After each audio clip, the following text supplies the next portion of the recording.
Nurse.org and Major League Sports teams are honoring nurses with discounted game tickets and once-in-a-lifetime experiences. From throwing the first pitch to riding the Zamboni to on-court recognition, join the fun. Visit nurse.org/nurse night to find a nurse appreciation event near you and grab your discounted tickets today. Welcome to Club Nurse. I'm Colton Lord, your host. By you being here today, it shows me that you are someone who wants to learn, grow, laugh, connect, and just let your emotions flow. We are here to share real stories and hear real life experiences from real people. You are not alone in this, and Club Nurse is here to show you that. Don't forget to follow the show and share today's episode with someone you love. Now, let's dive into today's conversation. Welcome back, everybody, to the Club Nurse podcast. My name is Colton Lord, your host, and we are covering some nurse news today. It has been a couple weeks, but I am here to report on some recent things that are happening in the world of healthcare and the world of nursing. Let's dive into this first headline. If you want more information on any of these stories that I cover, go to Nurse.org/news, and you can find all of these stories with in-depth articles with links to other sources if you really want to dive a little bit deeper.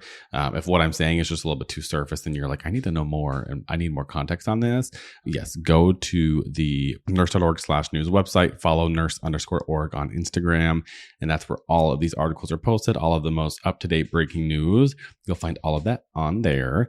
So yes, the headline for this one, nurses warned before surgery.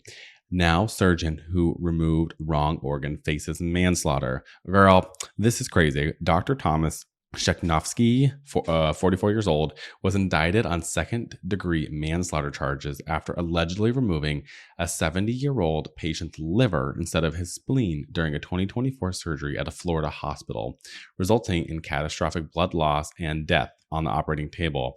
The victim's wife, who happened to be a nurse, a registered nurse, was initially told that the patient died from a ruptured spleen. The autopsy later revealed that the spleen was untouched and the liver had been removed. OR staff had reportedly raised concerns about the surgeon's competence before the procedure began. Girl, how many more times do we have to say to listen to the nurses? The nurses know. There is a reason a nurse is speaking up. And even if a nurse who is speaking up maybe is wrong, listen, take it seriously because there's a reason.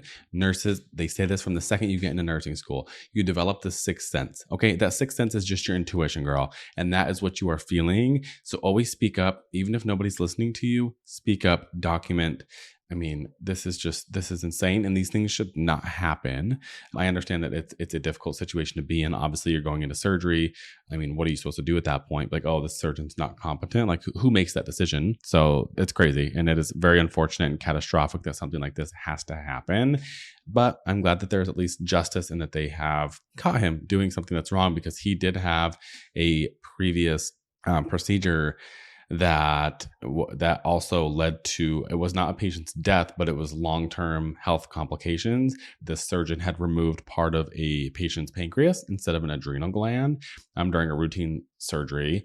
And when he was confronted about that error, he reportedly claimed that the adrenal gland had, in quotes, migrated to another location. That patient has suffered permanent long-term harm. In another case, the Florida Board of Medicine accused Sheknovsky of performing a bowel resection instead of a scheduled ileostomy, resulting in perforation and the patient's death. If convicted, Sheknovsky faces a maximum of 15 years in prison. Ascension Sacred Heart Emerald Coast stated, that's the hospital, that Sheknovsky was never a Sacred Heart Emerald Coast employee, suggesting he held surgical privileges at the facility but was not directly employed by the hospital. Oh my gosh, this is really, it's devastating. Reports indicate that OR staff had concerns about the surgeon's competence before the fatal surgery, but it remains unclear whether those concerns were formally escalated. Retired OR nurse Doreen Scherf, who spent 42 years in the operating room, questioned whether staff spoke up, saying, in quotes, I feel that somebody in management should have been notified if the staff was concerned before the surgery ever started. So that's kind of what I'm saying. I don't work in an OR. I don't know how this typically goes. I don't know. There has to be some kind of chain of command if you are concerned about a provider's competence, or if you're concerned that a provider might be inebriated or like under the influence. Like there has to be some kind of chain of command. But again, I'm not faulting anybody here. Please, like the nurses, because I put myself in that position, and it's got to be really hard to speak up. And nurses are so often brushed aside. I'm sure that it's difficult to actually find the courage to be like, no, there's something wrong here. So, man, that's a crazy story. Another one, this one's a little bit heartwarming. I mean, it starts with some tragedy, but it is heartwarming. Dodgers pitcher Alex Vesia emotional, honoring nurses and clinicians after daughter's death. The Dodgers relief pitcher Alex Vesia earned an emotional save, which is at the end of a baseball game. If you are winning and your pitcher comes in and closes out the game and you win, they get a save. That's a stat in baseball. Yes, girl, I do know that. I know I'm gay, but I do know that. Okay, I used to play baseball. On Healthcare Appreciation Night, striking out 3 straight batters, while nearly 30 nurses and medical staff, personally invited by Vesia and his wife Kayla, cheered from a suite at Dodgers Stadium. Vesia fought back tears, thanking the healthcare workers who supported his family through the death of their newborn daughter, Sterling Soul, in October 2025, saying, "One of the main nurses, she was here tonight. She took care of us." The moment highlights the profound, lasting impact that nurses have on families during the most difficult moments of their lives, extending far beyond clinical care to emotional support patients carry with them forever. And this is so true. I think I love seeing these kinds of stories because so often as nurses, we don't see the impact that we actually have. We're there during the tragedy. We're there during the hard times. You're not seeing that lasting impact that you're having on somebody. So this is a really great reminder for all nurses. What you're doing matters. And even if you're not getting that direct feedback, somebody's going home and they are remembering you forever. Somebody that you cared for 5 years ago still remembers you, that nurse that just so tenderly took care of them and you were compassionate and you listened to them and you made a difference in their stay. And I know, trust me, I know it's so hard when you're working in the hospital or you're working in your specialty. It's so easy to get caught up in the day-to-day and the grind and almost forget and lose sight of that part of you that is the reason that you became a nurse. It is a very thankless career because you don't hear a lot of these things. You have to just, kind of assume, and then we just forget that we really are making an impact and people remember you. And I know that's not what we all do this for, so people will remember us, but it's important. You make a huge impact. And think about going into a hospital. It's, if you're not used to it, it's scary, right? If you're not used to that environment, you're like a fish out of water. Where am I? You have a loved one whose life is in danger. A lot of times people do lose loved ones. So as the nurse, there's just so much that we can do to impact people's lives. And I think that's the biggest calling of being a nurse is I'm here to help people. I want to make sure that I can do the best that I can do for somebody at this stage in their life for whatever they're going through. So it's something to hold on to. It's a really heartwarming story. Again, it's sad because this Dodgers pitcher, Alex Vesia, and his wife, Kayla, did lose their baby. But the light in the story is the impact that the nurses and the healthcare team, the doctors, made on them, and that they were able to be highlighted and remembered, and that their efforts were recognized at the Healthcare Appreciation Night, which leads to another point. Make sure you're following Nurse.org because there are so many different professional sports teams where there are nurses nights and healthcare nights that Nurse.org puts on at these professional sporting events, and they highlight nurses. And I think it's really fun way for you to be involved and also be recognized, as a nurse, and the things that you do every day because your job is freaking hard, girl. Hey, nurses, looking for exclusive discounts? Nurse.org has you covered with deals on everything. Save big on the essentials you need to excel in your career. Don't miss out. Visit nurse.org/discounts for the latest discounts made just for you. Okay, this next one. Another sad one. Another tragedy. A nurse killed at work by estranged husband in domestic violence tragedy. This is an LPN, Victoria Alexander, who was 38 years old, mother of 2, who was fatally shot by her estranged husband at Excel Care Rehabilitation Facility in Egg Harbor Township, New Jersey, on April 13th, 2026. Wow, this was just a few days ago. The suspect, Brendan Alexander, 35, died the following day from a self-inflicted gunshot wound. So basically, Victoria Alexander, she had showed up to her 6 a.m. shift. He had kind of blocked her in somehow, some way. He had written 2 suicide notes. She was able to get inside the facility, but he followed her in there. He unfortunately took her life, and then he shot himself where he died the next day. Very tragic, very sad.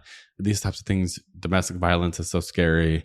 I know that it's one of those things that it's so hard to get out of. I think it would be really important that we have somebody on here to talk about domestic violence and what that looks like from a nursing perspective and what our role is. Obviously, this was a nurse going to work, was not a patient who was involved. Nobody else was injured. This is very tragic. My heart, my condolences, my best wishes really go out to Victoria's family and those two children of hers. This is really a tragedy. It's always hard when we lose one of our own, especially something like this, to domestic violence and such a violent crime.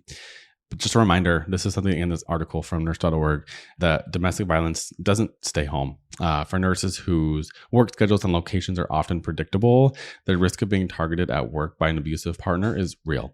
Buddy system, I know, especially when you're going to work in the morning, it's almost impossible. I mean, you're getting there. It's a little easier to do the buddy system when you're leaving. But again, just a little reminder for everybody out there, try to do the buddy system. I know when I leave work, especially at inner city hospitals, you got to be careful. You never know what's going on. If a patient's upset with you, who's going to be waiting. So yeah, if you need the National Domestic Violence Hotline, it's 1-800-799-7233, or you can text START to 88788. So those are some good resources for you if you need them. Okay, some better news, some happy news. Nurse Blake added 35 plus new cities to his massive comedy tour. Nurse Blake is expanding his But Did You Die comedy tour with 35 new North American dates this fall, bringing the total to over 100 shows across the US and Canada. I have seen Nurse Blake live. I have seen his shows. He is hilarious. He puts on a great show. He's a wonderful human being at that, which also helps to go see somebody like this. He's a really, really, really, really kind and great human being. I've been on Nurse Con. I've been to his comedy show, and he really cares about his audience. He really cares about his fans. He really cares about nurses. So go and enjoy some comedy. It's really funny. And honestly, when you go to these shows, these comedy shows that are nurses that are giving, putting on these shows, and it makes you feel a little bit seen. Like they say things, you're like, okay, I'm not crazy, or it's just a little comedic relief from what we do in our day-to-day work environment. So I highly encourage you to go see Blake. Tickets go on sale Friday, April 17th at 10 a.m. with VIP meet and greet packages also available at nurseblake.com. He'll be going everywhere. He's going to be mostly on like the East Coast, Hampshire, Rhode Island, Pennsylvania, New Jersey, West Virginia, North Carolina, Tennessee, Alabama. He'll be in the South. North Dakota, Minnesota. So Midwest-ish into the East to like the Southern United States, and then over here on the West Coast, but that's okay, Blake, we will forgive you. But yes, go see Blake, Nurse Blake on tour. Okay, we have another heartwarming story. This is the last one I'm talking about on the Club Nurse podcast this week for Nurse News. Everyone, my whole algorithm, everything was taken over by, I don't want to say this wrong. Oh my God, I've probably heard it 100 times, but Artemis. Artemis 2, the astronauts. Carol was a NICU nurse. Astronaut honors late wife with a bright spot on the moon. Commander Reed Weissman's late wife, Carol Taylor Weissman, a NICU registered nurse, died of cancer in 2020 at the age of 46. And they proposed naming a lunar crater Carol after her. Girl, I love this. This is so sweet. Again, it's like a little bit of like tragedy followed by a light, which I love. We have to make light of our tragedies, right? The tribute has deeply moved NICU parents worldwide, with one Montreal mother's emotional threads post going viral with over 30,000 views, calling Carol a guardian watching over their babies from above. The crater name will be formally submitted to the International Astronomical Union for approval after the mission concludes, potentially making Carol one of the few nurses ever honored with a lunar landmark. This whole space mission, and insane. I didn't even understand the levity, the gravity, if you will, of is that the right word? The gravity, the weight of how serious this mission was and what they were able to accomplish. And I think it's just a great reminder as human beings that when we come together, I'm sure you've heard this on your algorithm, but when we come together, when we work together, we can really achieve amazing things. And even just through their content and seeing Earth from like above, it just puts into perspective your life. And I hope that if you're still listening, that this is just your little reminder that this is your life. And that when you zoom out and you see something like Earth from above, like what an actual like miracle it is that we are all here getting to experience this. So whatever hard thing you're going through in life, sometimes we just need like that little sliver of light to just remind us that. But love that. And that's it. That's the Club Nurse podcast this week. That's Nurse News. My name is Colton. You can find me on Instagram at Nurse Colton. Same with TikTok. I'm getting back into my socials. Okay. I took a pretty big break from my socials. Okay. Sometimes life be that way, but we'll be back on the Club Nurse podcast. Like I told you, we're going to have some more guests coming up, but otherwise we'll keep doing these Nurse News podcasts and keeping you up to date on things that are happening. I thank you so much for being here, and we will catch you guys next time. Bye. From the bottom of my heart, I wanted to thank you for being here at Club Nurse. I hope you gained something valuable from today's episode. And if you did, remember to share this episode with someone that you love. Follow me on socials at Nurse Daddies or Colton Lord 17. And be sure to follow Nurse.org to stay informed with all of the hottest healthcare topics. Until next time, take care of yourself the way you take care of everyone else. Love ya. Bye.